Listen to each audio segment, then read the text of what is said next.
recorded this once before, but somehow we lost like all of that footage. Not sure what happened. I think we had like the RAF event come up, so we emptied the SD cards onto the PC and they went missing. But thankfully, I had to pull my diff out either way because my old 4.6 gear set was like whining. So I had my friend Josh get a new, this is my old ring and pinion, but I had my friend Josh get a new ring and pinion, swap it in, set all the backlash and everything to make sure my diff is like quiet.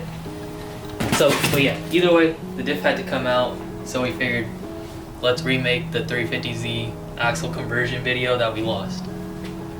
And yeah, so I laid out a stock like 240S chassis, differential and axles, along with like a differential with the conversion stubs and 350Z axles. Wait, which one's which? This one's the 240 diff. This one is the, wait, they're both 240 diffs. This one is a stock diff with the standard tri 6-bolt flanges that like S chassis have. And then this is a conversion stub from Villains that lets you use 350Z G35 axles. And basically the benefit of that is these are like a ball and cup design, so they can move more freely than the standard axle. This one's blown, by the way, but you can see it's like 3 little chambers, and that causes it to kind of bind, which is why they blow. And also 240 axles are pretty hard to find now. O'Reilly's and places don't carry them anymore.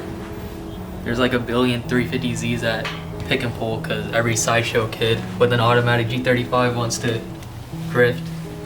But yeah, pretty much all you're gonna need if you're doing this is conversion stubs. I got these from Villains, but I know TF Works makes them and some other companies, but I got Villains because I didn't have to use my cores. I pretty much just bought their core and everything for like 500 bucks. And yeah, and then you're gonna need 350Z axles, passenger and driver obviously.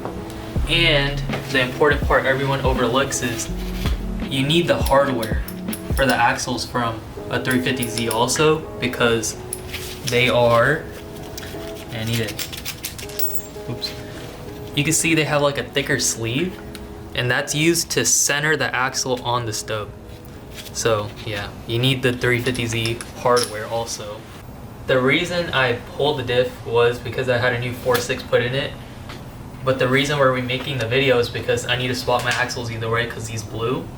And the reason they blew is because I installed them incorrectly the first time, and I'll show you how not to install it to make sure you don't do what I did and how to install it properly.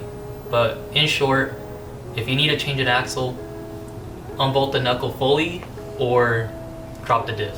Dropping the diff's easier. So 2 other points that I forgot to bring up that are pretty important are, I had this cover on this diff before, and basically, if you bring it over here, you can see on the stock stub right here, the bolt would clear with this cover that has like these stubs for, I'm guessing ABS, speed sensor or whatever, like it'll clear behind it. But when I had that cover with these conversion stubs, you can see where it would drag on from this cover, the bolt would hit it. So thankfully I had like a stock S chassis cover and I just swapped it over. But if you have this cover, which I'm not sure if it's like a 300ZX cover or like maybe a S15 cover, then you could either get a new cover from an S14 or just cut the flanges off. Thankfully I had the cover, so I didn't have to cut it. Another point I want to make is a lot of people don't know if like they can use their stock hubs or get 350Z hubs or whatever to make this conversion work. You could use your stock hubs because the spline count at the end of the axles are exactly the same. It's the same design. One point I forgot to bring up also is when I did this conversion the first time, right before RAF, I bought the Villain stubs because I didn't have to send in my core, and basically they sent me S15 stubs when I asked for S14, and the only difference is the splines that go into the diff there's 30 of them instead of 29. So they look the same unless you actually tediously count like all the splines in there. I'll pop a stub out in a second so I can explain it.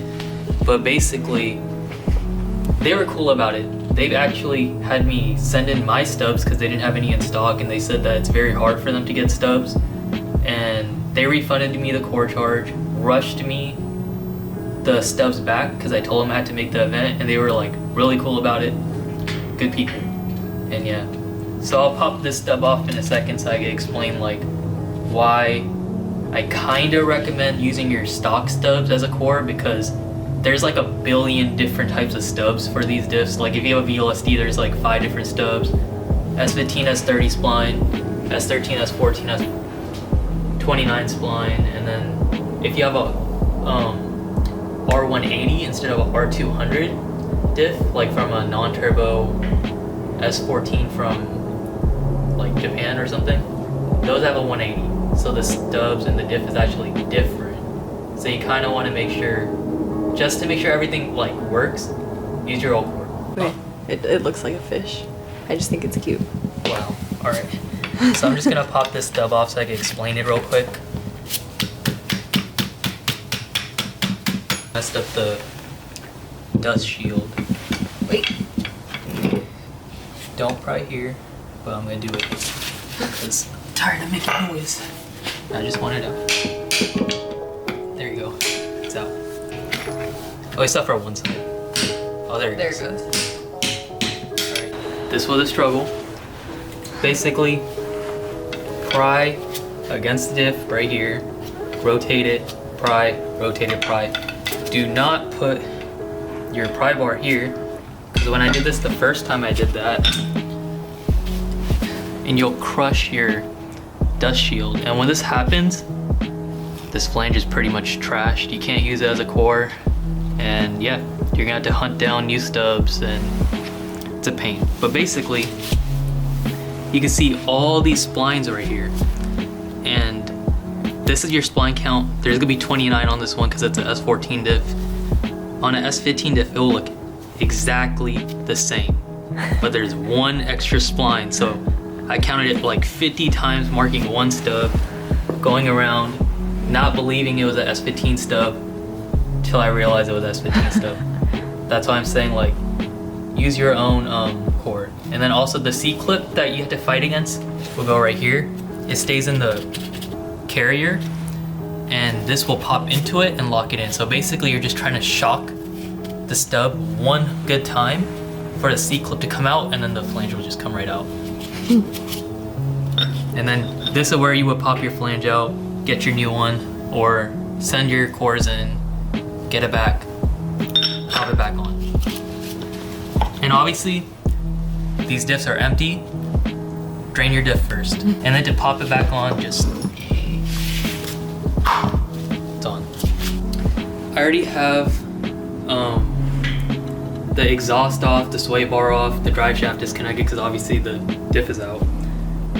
What I'm gonna do right now is pull the old axles out, which are the 350Z ones that blew, so I can put the new ones in and continue like showing how to put it together the right way rather than blowing axles like I did.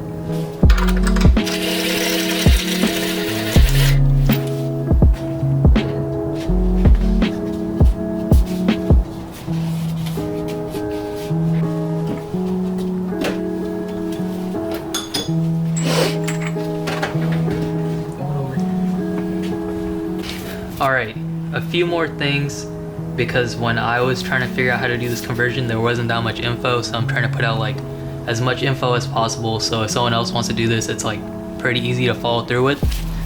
The stock axles, the nut that goes into the hub is a 36 millimeter, so make sure you have a 36 millimeter. And then for a 350Z or G35 axle, it's a 32 millimeter. So you want to make sure you have both of them because you need both. And then one other thing that I forgot to mention earlier is I accidentally bought G37 axles before, which are the same as 370Z axles, thinking that they're the same as 350Z and G35 axles. and they're not. And they won't work with these stubs either. And the reason for that is because I can't remember if the axle itself was threaded or if the stub was threaded. So on a 350Z axle, you have a bolt and a nut. But then on a G37 axle, you have just a bolt and then the other side is threaded, which won't work with the stub because how thick it is. And obviously you need this type of bolt because it centers itself with the sleeve on here. Basically, in short, save yourself a headache, get G35 or 350Z axles. Ooh, it's already loose. Or is the axle spinning? That's not good because I did not break these loose. Interesting. But yeah. I'm gonna go ahead and take the nut off so I can take the axle out. Weren't the axles like super hard to get out when the diff was still in? Yeah. Or were they stuck? No, it was just super hard to get through it because the diff being there doesn't leave any room between the flange and the subframe to fit the new diff in. Like on a stock S chassis with the stock diff and axles, you barely can slip the diff in if you get the perfect angle. With this setup, you gotta drop the diff. And honestly, people will be like, just unbolt the knuckle and pull it out and then slip this stub in. It's not worth it. It's a lot more work in my opinion, and it's a lot harder. Just drop the diff. It's pretty easy. But yeah, you can see now that I unbolted that, this will come out.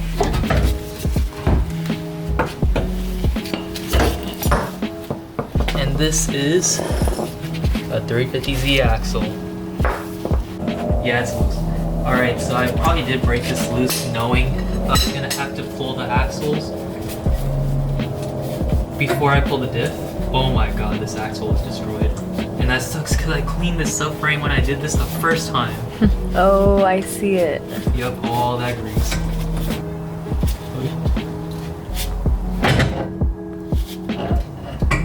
You see the axle? Yeah. This is why it's... No. That's not the bad part. I'll show you in a second. So this is why I was saying don't try to just force it in like a normal 240 axle, slipping it past the diff in, because I did that and I thought everything was fine. But you could see here, it blew the metal backing plate off and ripped the boot and everything. So basically the axle got way too compressed trying to smash it in that little area, and yeah, it grenaded itself.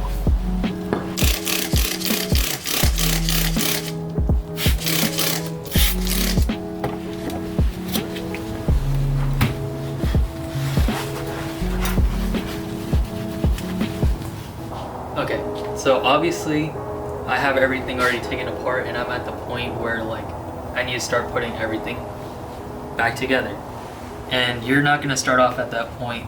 So what you need to do to get to this point is always start with jacking the car up, obviously, and then take your exhaust off. If you have a rear sway bar, unless you're like a base model or something, take the sway bar off. Then you want to break your axle nuts loose, but don't take it off. Break your stub bolts loose, but don't take it off. Break your drive shaft loose, don't take it off. And then once everything is like all loose, you can take it all apart. Start by pulling the drive shaft off. Don't take it out of the trans, because the second you slip the drive shaft off the trans, you're gonna have a whole bunch of trans fluid slip out of the output for the trans. And then drop the diff, pull the axles out. You're at this point. It's pretty simple. I'm pretty sure if you own this car, you had to drop a diff or axle before. Pretty straightforward. Okay, so what we're gonna do now is put everything together, and what we're gonna start with is putting the axles in. The shorter axle is gonna go on the left side of the car, and the longer axle is gonna go on the right side of the car, just like the normal axles. And the reason it's like that is because if you look at the pinion on the diff, you'll notice it's offset this way, and the diff is kind of like this. And the reason for that is you obviously have your pinion here, and your pinion here, and your ring gear on one side of the diff. So the shorter one will go on the side that the diff is longer. The longer one will go on the side that your stub and diff area is shorter. Pretty simple.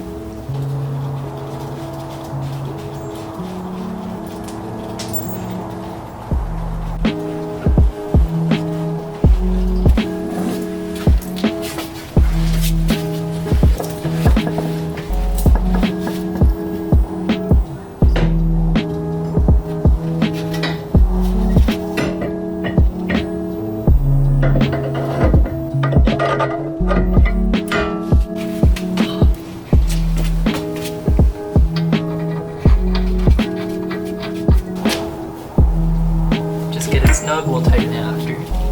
Obviously, you always want to be wearing safety goggles because there's gonna be shit in your eye. Don't do it like I know I'm doing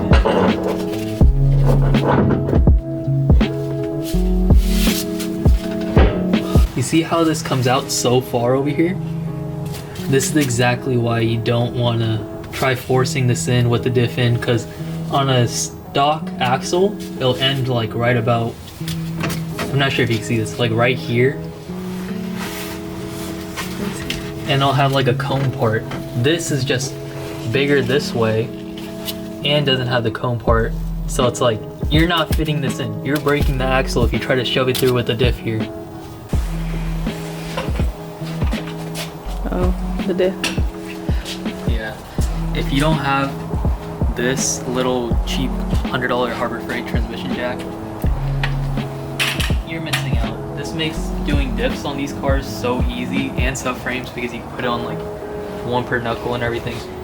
If I didn't have this, I honestly wouldn't even be like dropping a diff on these cars with a jack. That's so fucking sketchy. You could break your arm or something. Loctite for the axle bolts. Can't find any thread sealant, so we're not gonna use it. I don't know how much diff fluid I have. I could smell it. This. What? What? Why are you confused? This is diff fluid. Maybe we should restart tomorrow because I don't have fluid. Day 2. Yesterday we decided to call it a night because I didn't have enough diff fluid because it's been sitting on my shelf for like over a year and I just figured it was full. Turns out it wasn't. It was empty. And I didn't have any thread sealant for the drain bolt, which is where I'm filling it.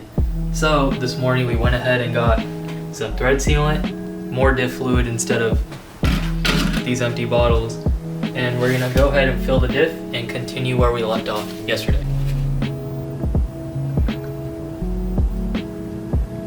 There we go. Alright, so for diff fluid, I like to use Redline, it's upside down. 75W90, make sure it's GL5 for your diff. If it's a trans, get GL4 and get MT90. The reason I use Redline is because honestly a lot of smarter people than me recommend it and I trust them over just making a guess on my own. But yeah, you can honestly use whatever you want unless you have like a clutch type LSD, then use something with like a friction modifier. Like if you have a cause, use cause fluid, etc, etc. But this is what I use. You only need 1.5 of these bottles, by the way.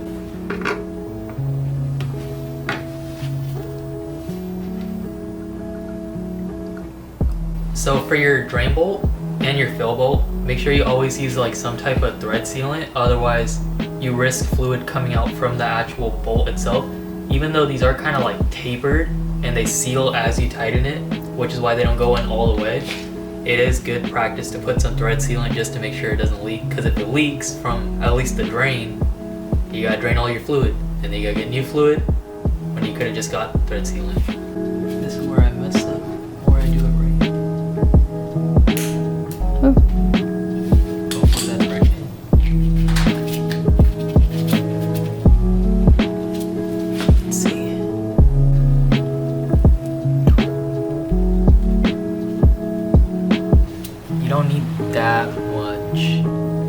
That is way too much, but it's how I always do it.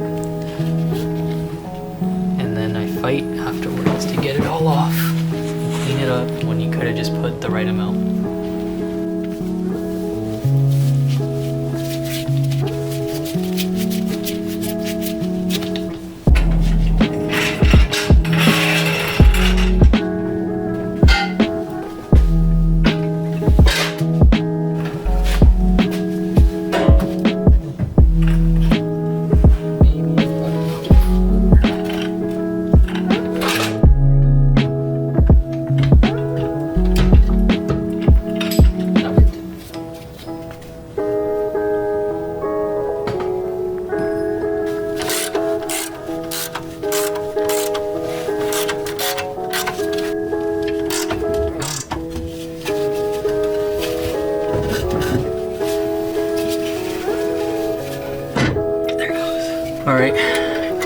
strap bolt loosely in.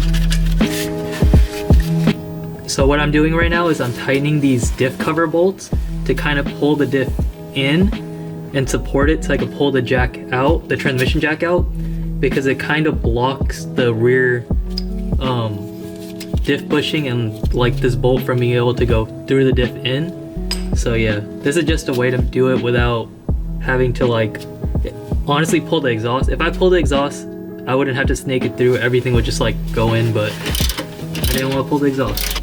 Now I'm gonna lower this. You notice how the diff is kind of supporting itself right now? So I got these two diff cover bolts in as tight as I could before like having it fully mounted, but you'll notice I don't have a transmission jack here now, and the diff is kind of just hanging here. It's the only way I could kind of get these bolts and bushings in. So yeah, it's sketchy, but it works. And now I could just get these in. Also, you don't want to tighten these all the way. You just want to get it close, and then you want to tighten the diff cover bolts first, so it kind of pulls the diff this way, and then you would tighten these and it will pull it up. What I like to do is brake clean all the bolts and the nuts to make sure they're as clean as possible, well, without going crazy. And then I like to use some Loctite on the drive shaft bolts and nuts and the axle bolts and nuts, because I used to have a BMW, and one time I didn't Loctite the axle nuts and every single axle bolt flew out, and basically the axle blew up. It went crazy, bent the subframe. I ended up having to replace the subframe. It was just a mess. So yeah, I like to Loctite my axle bolts and drive shaft bolts now.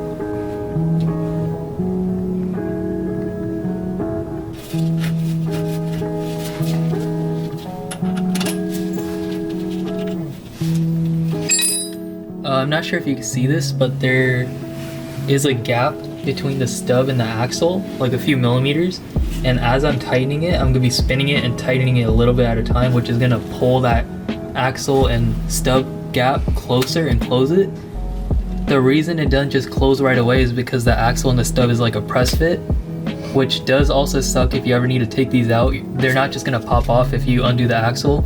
You're gonna have to grab a metal sledgehammer and bash right on the axle to get it knocked out.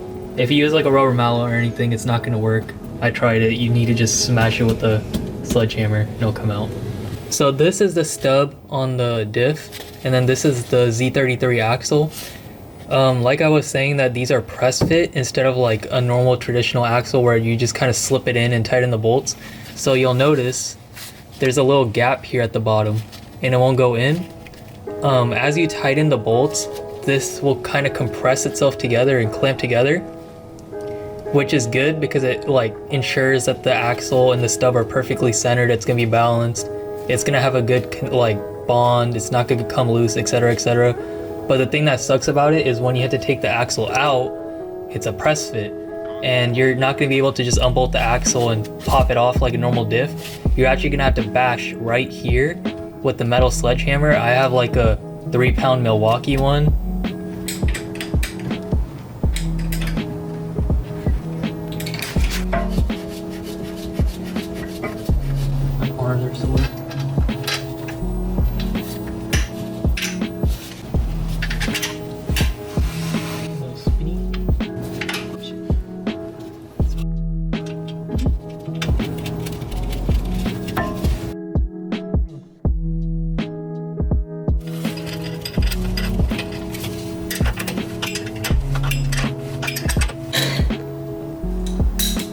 So if you remember earlier, we only tightened the axle nuts hand tight.